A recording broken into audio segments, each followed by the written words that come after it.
વડોદરામાં શિક્ષણ મંત્રી પ્રફુલ્લ પાનસેરિયાનું મોટું નિવેદન સામે આવ્યું છે. તો પ્રફુલ્લ પાનસેરિયાનું હાલ મોટું નિવેદન મળ્યું છે, જેમાં સુરતમાં આરટીઆઈ એક્ટિવિસ્ટના તોડકાંડ મામલે નિવેદન આપવામાં આવ્યું છે.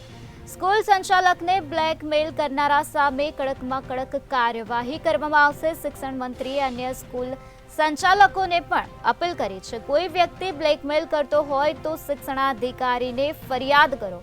તોડબાજ સામે શિક્ષણ વિભાગ કડકમાં કડક કાર્યવાહી કરશે. સ્કૂલ સંચાલકોને બ્લેકમેલ કરવા એ ચલાવી લેવામાં આવશે નહીં. વડોદરાની હરણી લેક ઝોન બોટ દુર્ઘટના મામલે દુઃખદ વ્યક્ત કર્યું હતું. તોડકાંડ મામલે પોલીસ તપાસ કરી રહી છે તેવું નિવેદન પ્રફુલ્લ પાનસેરિયાએ આપ્યું છે.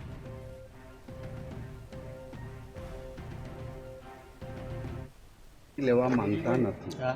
આ બાબતની અંદર હજી પણ કોઈ શાળાને આ રીતના બ્લેકમેલિંગ કરનાર આ તત્વ જે પકડાણો છે, કોઈ પણ આવું હોય તો સામે આવે. અમારા અધિકારી મિત્રો એમની તપાસ કરી રહ્યા છે અને એમની ફરિયાદ પણ લઈ રહ્યા. એટલે જેટલા આવા ભોગ બનેલા શાળાના સંચાલકો, ટ્રસ્ટી સામે આવશે, સરકાર એમની સાથે. શિક્ષણ મંત્રી તરીકે તમે શું એમને આશ્વાસન આપો છો?